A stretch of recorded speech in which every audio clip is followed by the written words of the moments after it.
রাজ্যে ওবিসি শংসাপত্র সমীক্ষা চলবে। সমীক্ষার উপর হস্তক্ষেপ করলো না ডিভিশন বেঞ্চ।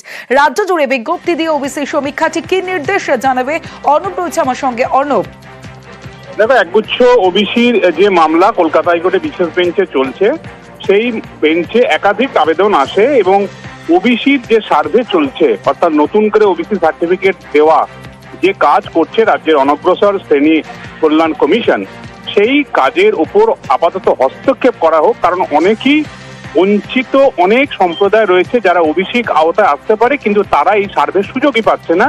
তাই এই সার্ভেটা বন্ধ করা হোক, এইরকম বেশ কিছু আবেদন দেখে মামলা হয়। সেই মামলা শেষে আজ বিচারপতি তপব্রত চক্রবর্তী এবং বিচারপতি রাজাশেখর মান্তা স্পষ্ট জানিয়ে দিলেন, রাজ্য যে ওবিসি সার্টিফিকেট দেওয়া নিয়ে সার্ভে করছে, সেই সার্ভে উপর তারা কোনো রকম হস্তক্ষেপ করছে না, সেটা তারা কন্টিনিউ বা এগিয়ে নিয়ে যেতে পারবে। তবে গ্রাম স্তর পর্যন্ত, যেহেতু আমাদের ত্রিস্তরীয় পঞ্চায়েত ব্যবস্থা, গ্রাম স্তর পর্যন্ত প্রত্যেক মানুষ যাতে জানতে পারে ওবিসি নিয়ে একটা সার্ভে হচ্ছে, সমীক্ষা হচ্ছে, তাই স্থানীয় স্তরের সংবাদপত্র বা রাজ্য স্তরের সংবাদপত্র বা সংবাদ মাধ্যমে এর বিজ্ঞপ্তি দিয়ে নতুন কেউ যদি নতুন করে আবেদন করে, তাদের বক্তব্য স্থানীয় বিডিও বা সংশ্লিষ্ট আধিকারিকরা তাদের সুযোগ দেবেন এই সার্ভের মধ্যে আসার জন্য। এই জায়গাটি পর্যবেক্ষণের আকারে রাখার পরই রাজ্যের এই ওবিসি সমীক্ষার ওপর সবুজ সংকেত দিয়েছে কলকাতা হাইকোর্টের ডিভিশন বেঞ্চ। কারণ ডিভিশন বেঞ্চ মনে করছে সমস্ত মানুষ যদি জানতে না পারে, তাহলে এই সমীক্ষার মধ্যেও কোথাও একটা ত্রুটি থেকে যেতে পারে।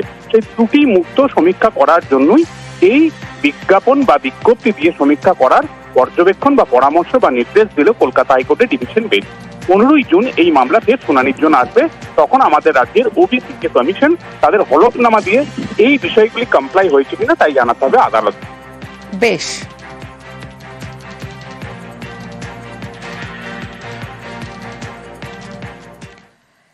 সিবিআই পরিচয়ে প্রাণে মারার হুমকি, আতঙ্ক ঘর ছাড়া ব্যারাকপুরের পরিবার। সিবিআই আধিকারিক পরিচয়ে নীলবাতি গাড়ি এবং সেই নীলবাতি গাড়ির ছবিও আপনাদের দেখাবো। বাড়ি থেকে নিয়ে গিয়ে ধমকানি চমকানি। প্রথমে শোনাবো অভিযোগটা ঠিক কি, অভিযোগটা শুনুন।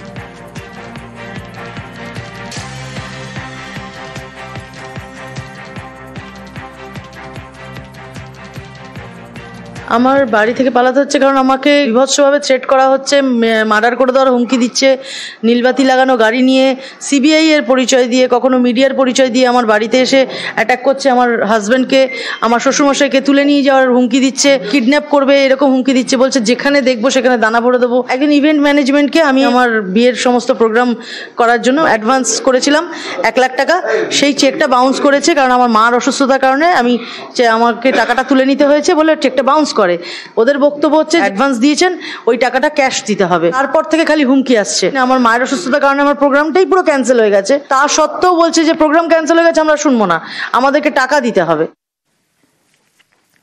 অরুণ রয়েছে আমার সঙ্গে, অরুণের সঙ্গে কথা বলবো। অরুণ, প্রথমেই জানতে চাইবো যে এই যে শিবাজি সিং, কে এই শিবাজি সিং, আর এই পুরো ঘটনাটা সামনে এলো কিভাবে? দেখো, ব্যারাকপুরের যিনি একজন মহিলা, তাকে ফোন করে কন্ট্যাক্ট করেন ইভেন্ট ম্যানেজমেন্টের জন্য। তার বিয়েতে অনুষ্ঠানে কাজ করতে হবে, সাথীরেখা ব্যানার্জি তিনি কন্ট্যাক্ট করেন। কিন্তু তার সাথীরেখার মা অসুস্থ হয়ে পড়ে, সেই বিয়ে ক্যান্সেল হয়ে যায়। তারপরে সেই ইভেন্ট ম্যানেজমেন্টের লোক তাকে দাবি করতে শুরু করে তার টাকা তাকে দিতে হবে। 7 লক্ষ টাকা কন্ট্রাক্ট হয়েছিল, 4 লক্ষ টাকা 1 লক্ষ টাকা তাকে চেক দেওয়া হয়েছিল, সেই চেক টাকা তাকে ক্যাশ দিতে হবে। এই নিয়ে কিন্তু প্রথমে ফোনে হুমকি দেওয়া শুরু হয়। তারপর তার বাড়িতে এসে রীতিমতন বাউন্সার নিয়ে তার বাড়িতে নীলবাতি লাগানো গাড়ি বাড়ির সামনে দাঁড় করে রেখে তার বাবা মাকে হাত ধরে টানাটানি বলছে যে গুলি করে দেবো, দানা ভরে দেবো, নানাভাবে তাকে হুমকি দেয়। দীর্ঘদিন এই হুমকি দেওয়ার পর তারা কিন্তু বাড়ি ছাড়া হয়েছে। গতকাল তারা বাড়িতে এসেছিল, তারপর আবার তাকে হুমকি দেওয়া হচ্ছে কন্টিনিউ। ব্যারাকপুর থানায় অভিযোগ দায়ের করা হয়েছিল, কিন্তু পুলিশ কোনো রকম ব্যবস্থা নেয়নি। পুলিশ খালি বলেছে আপনারা বসে নেগোসিয়েশন করে নিন। এরপরে কিন্তু দম্পতি বাড়ি ছাড়ে। এখন পর্যন্ত তাকে ফোনে হুমকি এভাবে দেওয়া হচ্ছে। শুধু ফোনে নয়, তার সরাসরি তার বাড়িতে এসে কিন্তু বিভিন্নভাবে তাদের হুমকি দেওয়া হচ্ছে, সব বাউন্সার নিয়ে এসে। এরপরে তারা কি করবেন বুঝতে পারছেন না, তাই তারা পুলিশের শরণাপন্ন হয়ে কোনো লাভ হয়নি। বেশ,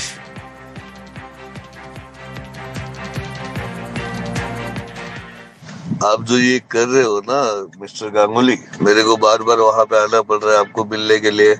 आपके चेक बाउंस हो गए हैं, मेरा लीगल पैसा बन रहा, आप दे नहीं रहे हो, फोन नहीं उठा रहे हो, आपका सारा कन्वर्सेशन व्हाट्सएप का कॉल का रिकॉर्डिंग मेरे पास है। अब क्या चाहते क्या हो आप बहुत हल्के में लेके ये सारी चीज कर दे रहे हो। सुमित जी पछताओगे, इतनी छोटी अमाउंट के लिए पछताओगे, आपको बोल रहा हूँ। दिमाग लगा के सोचिए, अब पछता जाओगे। मुझे आज के दिन में पेमेंट चाहिए, ठीक है ना, आज मुझे पेमेंट कीजिए, ये बात को खत्म करते हैं। আমাকে পালিয়ে বেড়াতে হচ্ছে, আমি তো নিরাপত্তাহীনতায় ভুগছি এবং বাড়ির শুদ্ধ লোকে ঠ্যাঙ্গিন দিচ্ছে, যেখানেই পাবো সেখানেই তুলে নেবো, যেখানে পাবো সেখানেই কেটে দেবো এবং আমি কোন পোস্টে আমি কিসে আছি সেটা পরে বোঝাবো, এইভাবে আমাকে থ্রেট দিচ্ছে। খুবই আতঙ্কিত। 2 बार चेक दिया था, दोनों बार बाउंस हुआ, बहुत सारे कमिटमेंट्स दिए, बहुत बार बुलाया गया कि लेके जाओ, उसके बाद दिया नहीं है। ऐसा कुछ बात ही नहीं हुआ। हम लोग सोफिस्टिकेटेड लोग हैं, इस तरीके से बात थोड़ी ना करेंगे। উনি তো এরকমই অভিযোগ করছে আপনি সিবিআই অফিসারের পরিচয় দিয়েছেন, নীলবাতি গাড়ি কোনার বাড়িতে গেছে, सीसीटीवी कैमरा फुटेज नहीं नहीं नहीं नहीं नहीं, मैंने तो वेंडर पेमेंट कर दिया है। जब चेक डाला तो चेक हो गया बाउंस। फिर इतने सारे फोर्स कमिटमेंट किए हैं, वो तो मेरा पर्सनल गाड़ी लेके मैं गया था। তো সেটাই নীলবাতি লাগানো রয়েছে, একটা सीसीटीवी कैमरा फुटेজে দেখা যাচ্ছে। अरे दादा वो तो फ्रेंड साथ में तो हम लोग साथ में गए थे कि यहाँ से जा रहे तो उनको मिल के जाए। আপনার যে ফ্রেন্ড তিনি কি এরকম সিবিআই অফিসার বা কোনো জায়গায় কাজ नहीं नहीं করে? नहीं नहीं नहीं, he is working with someone, कोई अलग डिपार्टमेंट से है। জমি বিবাদে ভাইকে পিটিয়ে খুন দাদার, বাঁশ লাঠি দিয়ে পিটিয়ে খুনের অভিযোগ। দত্তপুকুরের জয়পুলে পিটিয়ে খুনের অভিযোগ। বারাসাত মেডিকেলে মৃত ঘোষণা সুদিন ঘোষকে। আমার সঙ্গে জিয়াউল আলম রয়েছে, জিয়াউলের সঙ্গে কথা বলবো। জিয়াউল, জমি বিবাদ এমন কোন জায়গায় পরিস্থিতি পৌঁছলো যেখানে ভাইকে পিটিয়ে খুনের অভিযোগ দাদার বিরুদ্ধে? একদম দেখো, দত্তপুকুর থানা জয়পুর পশ্চিমপাড়া এলাকায় ঘোষ পরিবার সুদিন ঘোষের তার একটি জমি রয়েছে। সেই জমিতে দাদা লক্ষণ এবং তারা আরো কয়েকজন গিয়ে সেই জমিতে দখল করে শৌচালয় তৈরি করার একটা পরিকল্পনা এবং চেষ্টা করছিল। আজকে যখন সেখানে যায় এবং তখনই সুদিন ঘোষ তার পরিবার লোকজন সেই জমি সেই শৌচালয় তৈরি করতে বাধা দেয় এবং তখনই এই লক্ষণ শেরসহ একাধিক ব্যক্তি যারা এই ঘটনার সঙ্গে যুক্ত, যারা জমি দখল করতে গেছিল, তারা সেখানে বাঁশ লাঠি ছোটা এবং পাটকে লিট দিয়ে তাকে বেধড়ক মারধর করে। ঘটনাস্থল থেকে সুদীপ ঘোষকে রক্তাক্ত অবস্থায় বারাসাত মেডিকেল কলেজে নিয়ে আসে, সেখানেই ডাক্তাররা মৃত বলে ঘোষণা করে। কিন্তু এই সুদীপ ঘোষ দীর্ঘদিন ধরে তার জমিতে তার দখলই ছিল, কিন্তু এই ভাই দাদা দীর্ঘদিন ধরে সেই জমিতেই নজর রাখছিল এবং সেই জমি দখল করে সেখানে শৌচালয় তৈরি করছিল। ফলে তখনই এই গন্ডগোলের সূত্রপাত এবং তিনি প্রোটেস্ট করলেই তার উপরে বেধড়ক মারধর করে, লাঠি ছোটা নিয়ে এবং তাকে রক্তাক্ত অবস্থায় বারাসাত হাসপাতালে নিয়ে আসছে মৃত বলে ঘোষণা করে ডাক্তাররা। কিন্তু এলাকায় এই নিয়ে কিন্তু একটা এলাকায় উত্তেজনা রয়েছে। এখনো পর্যন্ত দত্তপুকুর থানার অভিযোগের ভিত্তিতে এখনো পর্যন্ত 3 জনকে গ্রেপ্তার করে দত্তপুকুর থানার পুলিশ। বেশ জিয়াউল, আমার বাড়ির ছাদের ওপর পায়খানা ঘাট করছে জোর করে। কারা? ওই আমার বাবার কাকারা, কাকার ছেলে, কাকার বৌমারা। এবার বাবা বাজার দিয়ে গেছে, বাবারে ঠেলে ফেলে দিয়েছে, ঘর মেরেছে। দাদাদের বাঁচাতে গেছে, দাদারও মেরেছে হরদম। তারপর সেদিনকে রাত্রিরে বারাসাত হসপিটালে ভর্তি করিয়েছে, অবস্থা খুব খারাপ। তারপর ভর্তি করলো, তারপর এখান থেকে হার্ট ফেল করে, তারপর এখান থেকে ট্রান্সফার করে আরজি হলে ভর্তি করতে বলে, তারপর সেদিন থেকে আরজি হলে ভর্তি করে। আর কালকে রাত্রি 12টার সময় মারা যায়। এই গন্ডগোলটা আজকে 25-30 বছর ধরে চলছে।